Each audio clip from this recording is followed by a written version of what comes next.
consultation. Okay, thank you very much, Dr. Meng. And excuse me, I am joined in, of course, by some of the members of the EXICOM. And again, we are indeed gratified by the usual very strong support of the WHO country representative in the person of Dr. Rabi Abiyasinghe. Now, for my press statement, today the DOH is reporting 2 additional confirmed cases of the coronavirus disease 2019 or COVID-19 in the Philippines, bringing the total of COVID-19 cases in the country to 5. The 4th confirmed case is a 48-year-old male Filipino with travel history to Japan. The patient returned to the Philippines last February 25 and experienced chills and fever beginning March 3. The patient sought medical consultation at a hospital and samples were collected for testing. Results tested positive for COVID-19 on March 5. He is currently stable and admitted at the Research Institute for Tropical Medicine or RITM. The 5th confirmed case is a 62-year-old male Filipino with known hypertension and diabetes mellitus who experienced cough with phlegm last February 25. The patient sought medical consultation at a hospital in Metro Manila last March 1 and was admitted with severe pneumonia. Specimen collected on March 4 tested positive for COVID-19 on March 5. He also has no known history of travel outside the country. Contact tracing is being done for the 2 cases and samples have already been collected from close contacts. DOH is also in close coordination with the concerned local government units for concerted action on identifying persons who had interaction with the confirmed cases and strengthening of infection prevention and control protocols. The 5th case is known to have regularly visited a Muslim prayer hall in San Juan City. Previous visitors to the prayer hall who are presenting with fever and or respiratory symptoms are encouraged to call the DOH hotline 02-8651-7800, local 1149 to 1150 for proper referral to the appropriate health facility. These recent developments are significant, but we are prepared to respond to its potential consequences. Our priority is to protect our health workers and the most vulnerable populations. We can still contain the spread of the virus in the country, which is why we are encouraging the public to practice proper hand washing, social distancing, and cough etiquette. We call on the public to be vigilant and continue doing their part in containing the disease. Now, on foreign nationals with history of travel to the Philippines. DOH received reports of 3 confirmed COVID-19 cases among foreign nationals who had a history of travel to the Philippines. The first case is a 38-year-old Taiwanese male and who visited the Philippines from February 28 to March 3. The patient developed abdominal discomfort and diarrhea on March 2 and experienced sore throat, fever, and malaise and malaise on March 3. The patient consulted at an outpatient clinic in Taiwan on March 4 and was confirmed positive for COVID-19 on March 5. The onset of symptoms on March 2 points to possible infection before the patient traveled to the Philippines. The second case is a 44-year-old Japanese male who visited the Philippines from February 21 to 28. And prior to coming to the Philippines, the patient has traveled to Cambodia, Vietnam, Thailand, and Japan. He stayed at 3 different hotels during his stay in Metro Manila. The patient flew back to Thailand last February 28 and experienced cough, shortness of breath, and fever, which began on February 29. The patient consulted at a clinic in Cambodia on March 3 and was referred to a hospital, but no tests were done. He flew back to Japan last March 4 and was tested positive for COVID-19. The patient was admitted and is still in isolation at Aichi Prefecture Hospital. The extensive travel history of the patient suggests possible contraction of the disease in another country. The third case is a female living in Sydney, Australia. The patient attended a wedding in Manila on February 13 and then attended a reunion in Pangasinan. The patient left the country for Sydney on March 2 and was confirmed with COVID-19 by the New South Wales government on March 3. As for this case, DOH is still verifying information with the International Health Regulation National Focal Point, Australia. End of my press statement. Thank you very much, Secretary of Health Francisco T. Duque III. Now we'll be having questions from our media partners. Ma'am, TV5, and then ma'am at the back. Can you confirm din po yung cases sa India na may travel history din daw po dito sa Pilipinas at nag-test positive for COVID-19? We have no information on that as of the moment. Yun pong mga Pilipino na nasa MV Grand Princess, sir, may nag-test positive na po ba dun sa 500? No information as well on the Grand Princess Cruise ship.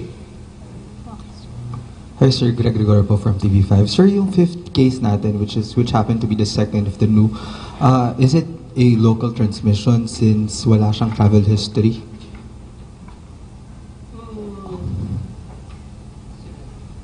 It can be considered as a local case. And what measures are we doing, sir, considering that it could be a local transmission? Well, as I have said earlier, we're doing contact tracing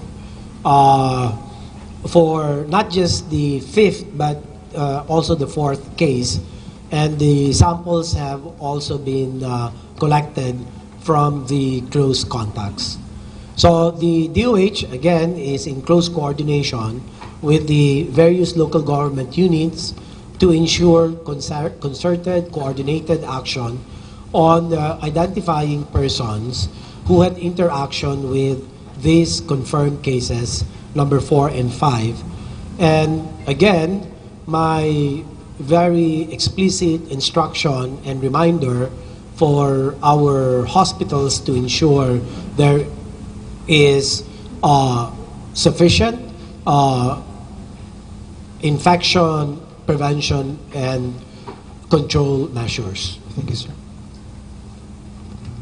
Sir, Carolyn Bungkin from CNN Philippines. Sir, my first question is, how do we know if it is really a local transmission? And when do we pronounce it na meron na tayong community transmission po? The absence of travel, okay, is a clear indication that this is a local case.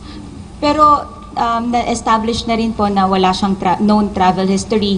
So, are you, ba't hindi pa rin po siya kinoconsider ngayon na local transmission na talaga? Well, there is no transmission to speak of as of yet because we only have one. Then, that's why we're doing contact tracing. So, to establish whether or not there are other cases or clustering of cases. But now, it's premature to say that there is a local transmission. Sir, how likely is it na meron pa tayong mga undetected na COVID cases in the Philippines? It's very difficult to answer that question. You can speculate, but we have to be evidence-based. Sir, with regards to the foreign nationals with coronavirus, ano po yung mga basis nila? Bakit nasabi na yung possibility na na-infect sila before they travel to the Philippines? Maybe I would like to request Dr. Rabi to respond to that query. Dr. Rabi? Can you ask the question again in English? I didn't understand it fully.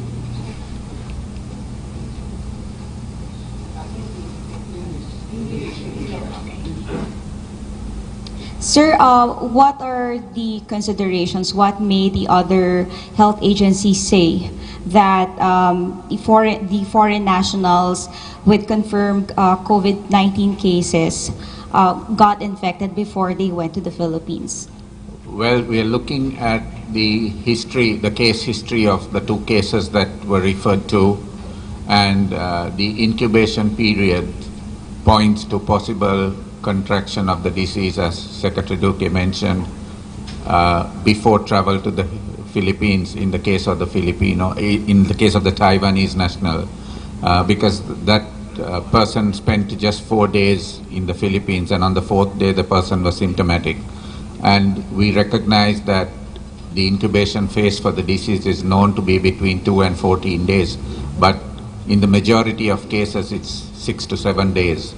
So it's very likely that this person possibly got infected either before travel or during travel to the Philippines. So the timelines point to possible earlier infection. In the case of the second, the 44-year-old Japanese, that person has been traveling extensively between many countries for occupational reasons, and so it becomes very difficult to localize and say just because the person was in Philippines that he got infected in the Philippines. We need to recognize that he spent several days in Cambodia, several days in Vietnam, he traveled through Thailand, spent some time, and he has been going in and out of Japan also. So the infection could have actually happened in any one of these countries.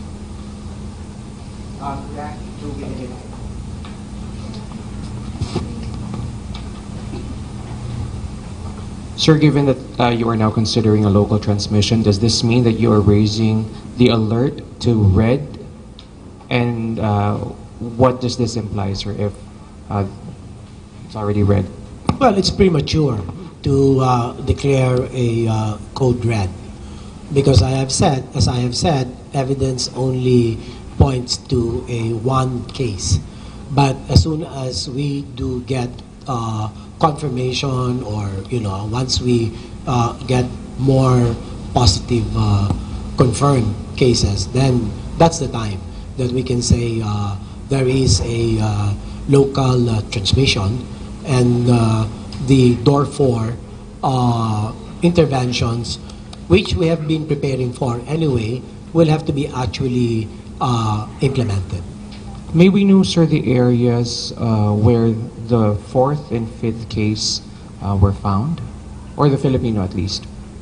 The 4th and 5th cases were found. I cannot disclose to you the place. I'm sorry. It's enough that we said it's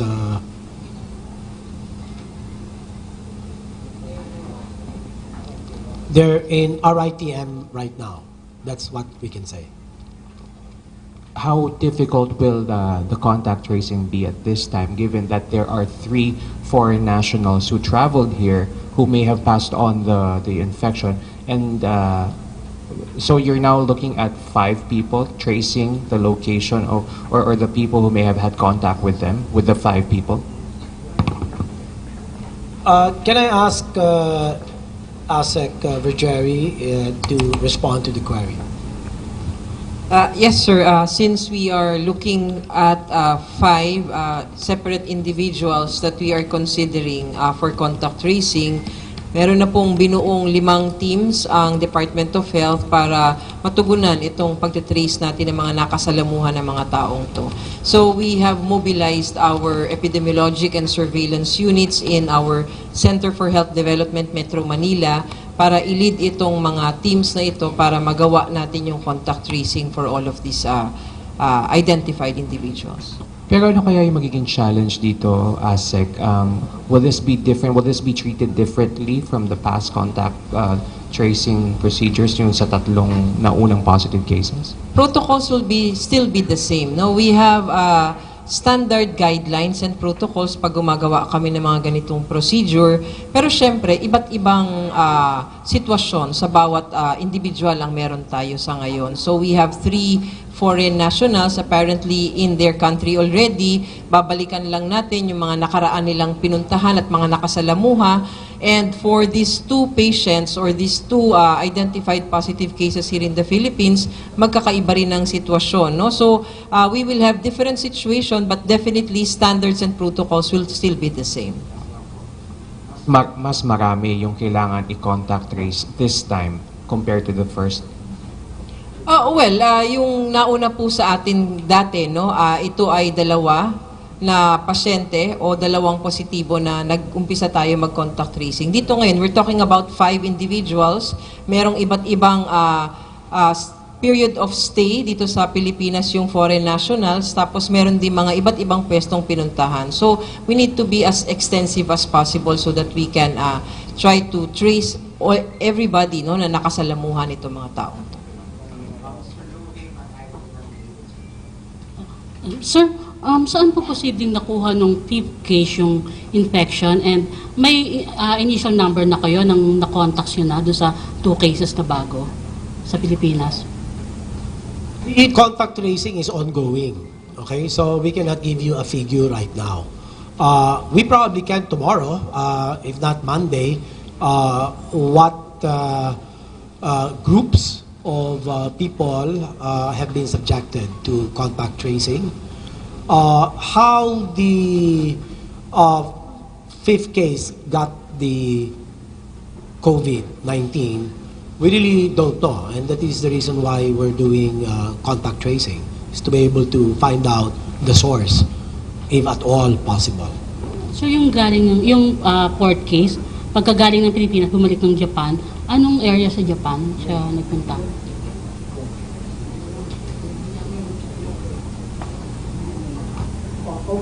That's the lawyer. That's the male Filipino, 48-year-old.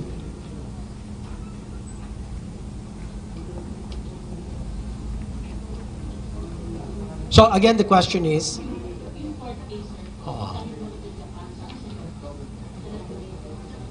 Tokyo.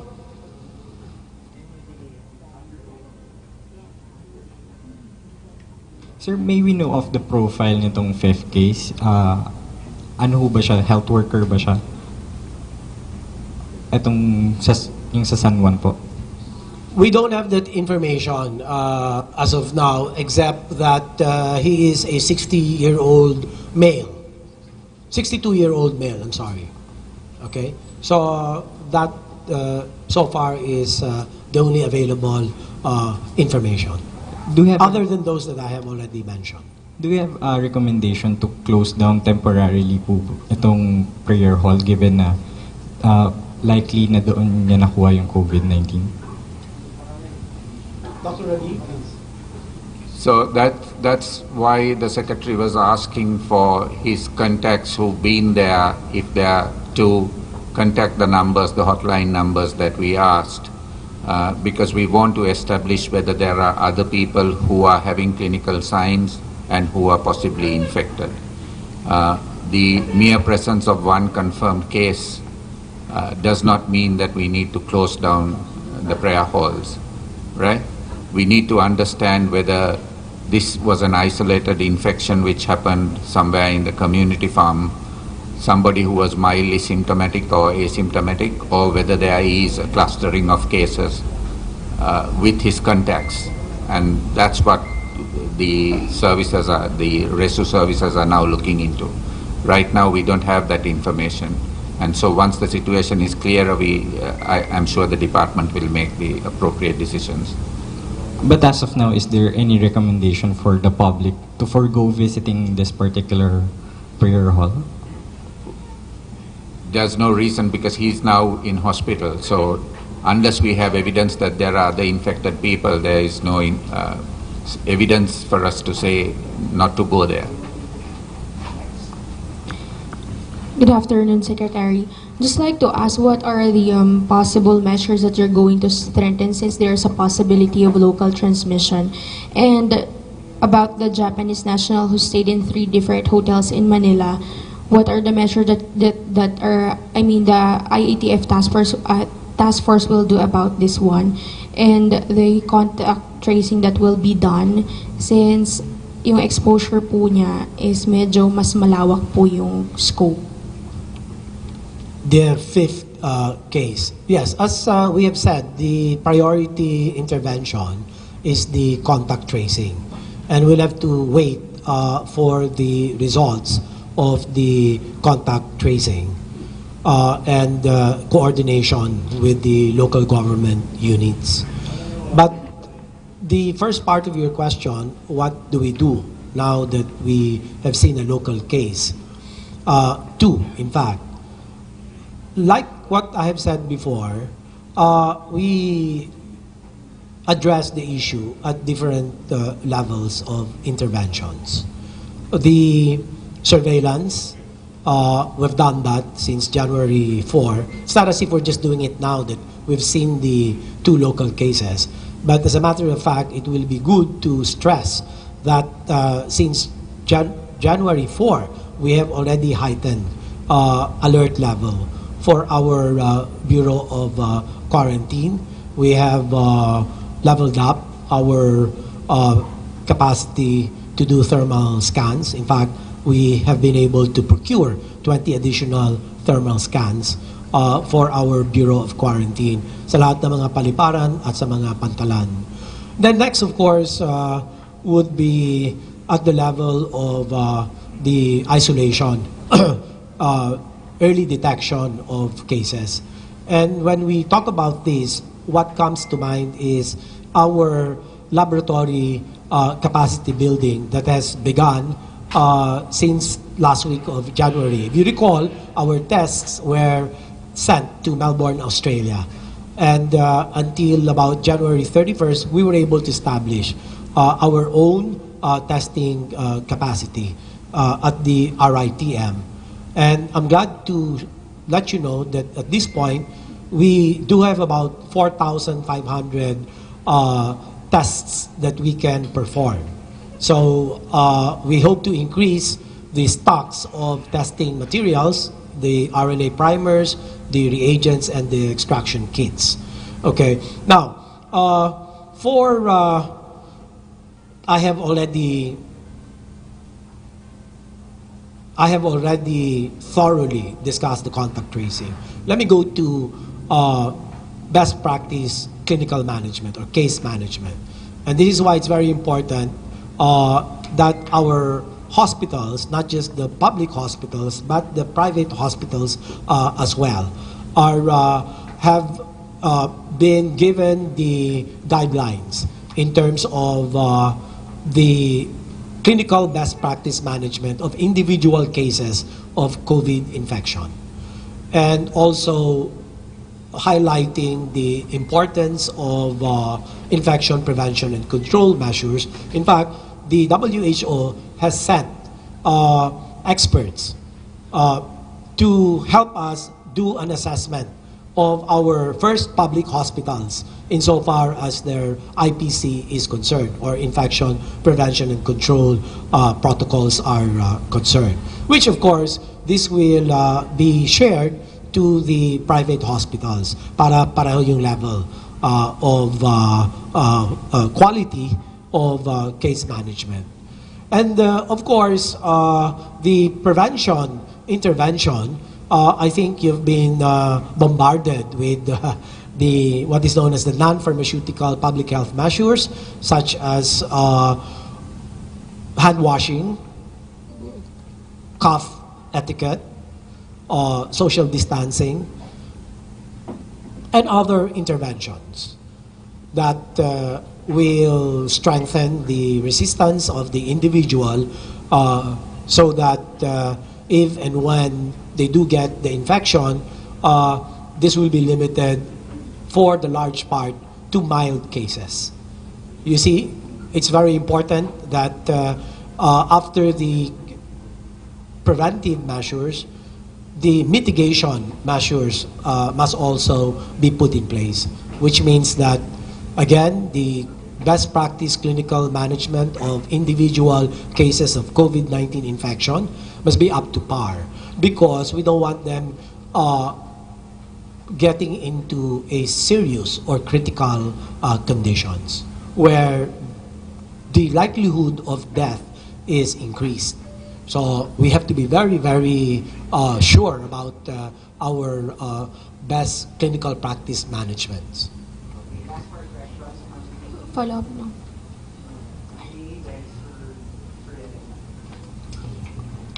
Sec, yung fourth case po ba nasa RITM din? Fourth and fifth cases are both in RITM. And they're both residents of Metro Manila po ba?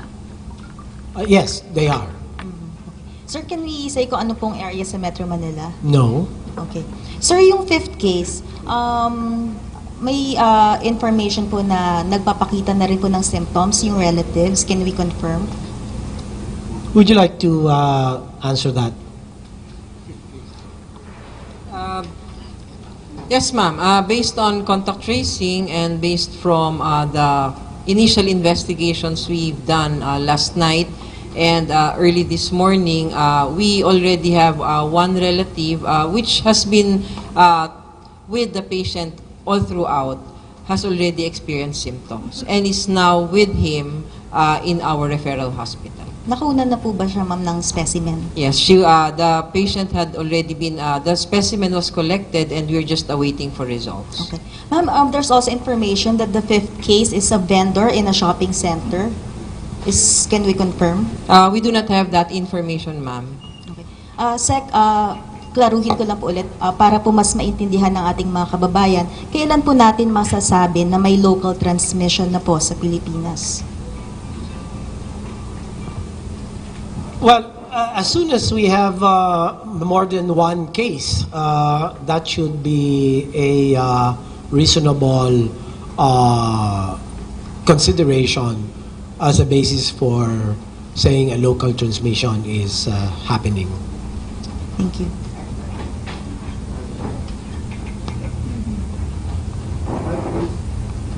So, magandang hapon po. Ang question ko lang po dito sa Grand Cruise Ship, kung may napag-usapan na bang ilikas natin sila at saan po sila dadalhin? Kasi nga yung sa Kapas Tarlac, tumanggi na po yata silang dadalhin doon pa sa kanila yung any batch po ng mga repatriate po. As of this time, we have not received any request for repatriation or any assistance. So I think that's all that we know as of now. Ibig sabihin, maghihintay tayo. Kanino tayo hingi ng repatriation sa cruise ship? It will be through the DFA. They are the ones negotiating with this and talking with this cruise liner. And once given any development, then we will inform the media about this. Okay. So sa ngayon wala pang place to... Apo, yung pagdadalhan wala pa. Wala pong Wala pang instruction or wala pang communication about that possibility. So, that's all that we can say about that. Ano pong ginagawa natin ngayong coordination doon sa cruise ship? We have actually the interagency task force headed by the chair, Secretary Duque, and regularly they meet once a week. And if there are developments, even emergency meetings are called kung meron ng mga developments about these issues. So as of today, wala pa tayong nakikita o nare-receive na instruction or information about how we are going to handle our compatriots, overseas Filipino workers in that liner. To Dr. Ravindra, sir. Sir, my concern is also with the thousands, hundreds of Filipinos who are now stranded on a cruise ship in California.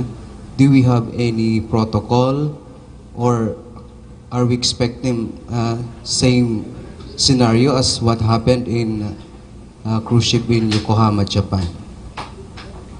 We cannot comment at this point of time because we haven't the information on what's happening on the cruise ship.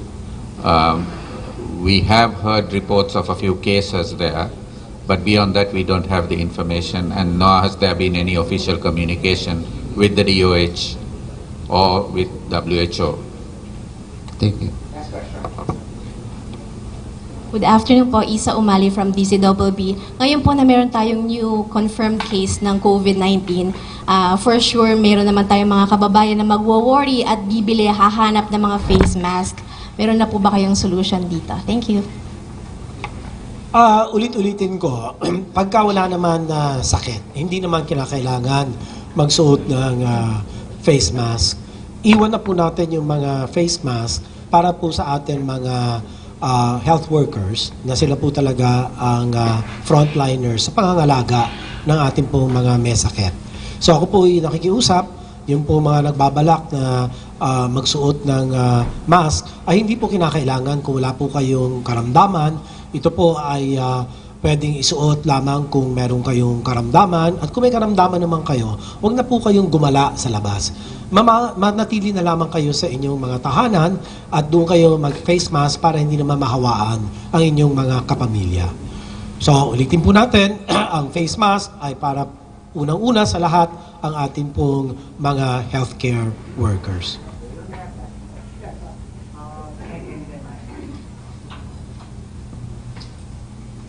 Sir, you've mentioned earlier that the 48-year-old male is in stable condition. How about the 62-year-old male po? Ano po yung status? As I have said, he is suffering from severe pneumonia.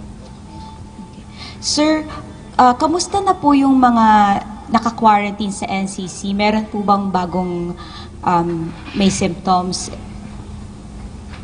Thank you, sir. Actually, ngayon, if you will allow me, sir, to report the status of our overseas Filipinos now quarantined at this village in NCC. We are actually monitoring 459 people. 458 are those that came from Japan. Kasama na dito yung teams that were sent, the repatriation team. There are 13 of them. So actually, 440 ang crew, 5 passengers, and 13 repatriation team, 9 from the DOH and 4 from Department of Foreign Affairs. So ito yung 458. 459 yung minamonitor natin ngayon because one of the health personnel that we sent in to attend to their daily needs for the next 14 days, medyo nagkaroon ng sore throat. But we tested her at negative naman. So now that person is currently undergoing 14-day quarantine in the mother hospital niya. So far, okay ngayon. As of the total that we sent to the hospitals, 26 of those that we are watching were sent to the Usabi Lingat. That's our first line of hospital. And among them, they were all negative. That's the good news. Walang nag-test ng positive. And among them, 15 are already discharged. They are back at the NCC. Only those 10 na currently are admitted, but they are all asymptomatic. And some of them are already negative. Some are still awaiting result kasi yung iba kahapon lang na-admit. So far, so good. They are happy, I think, because we are receiving feedback and letters or notes of gratitude for our Filipino people taking care of them. Just to clarify, ilan po yung bagong PUI from NCC? 6 ang bagong referred kahapon. I don't know, I have to check. Yeah, 6 yung dinala ko as of kahapon. So, but the total is 25 all in all, yung nadala na sa ospital. And again, ito yung 6 na naghihintay ng result from RITM. Last question on iPhone. Sir, can you please confirm if the Muslim prayer hall is the Green Hills Masjid? And now my second question is, there's a spreading scare, a message circulating that the 5th case came from Cardinal Santos Hospital. And people there are already panicking na galing daw po kasi doon and he was transferred to RITM, referring to the 5th case po. How will you respond to this, sir? Well, as I've said, we don't have that information. We cannot give you that information. So we'll keep it at that because of privacy considerations. We have to respect that. That is enshrined in our Constitution. Thank you very much. So that concludes our press release for this morning. Bus.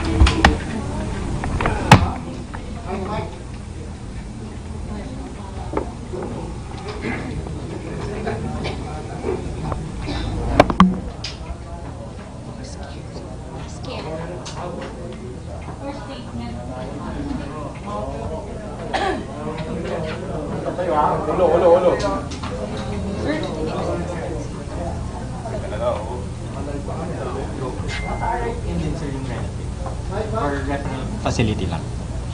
Yung relative of the 5th case, nasa RATM din po ba?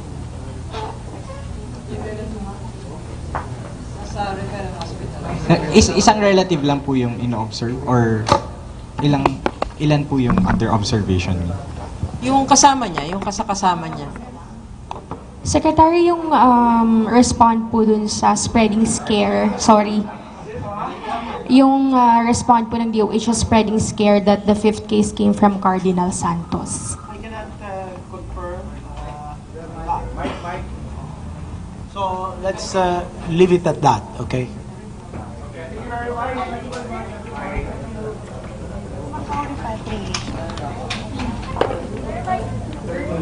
Sir, may update na po sa Macau repatriation. Sir. Sir, may update na po sa Macau.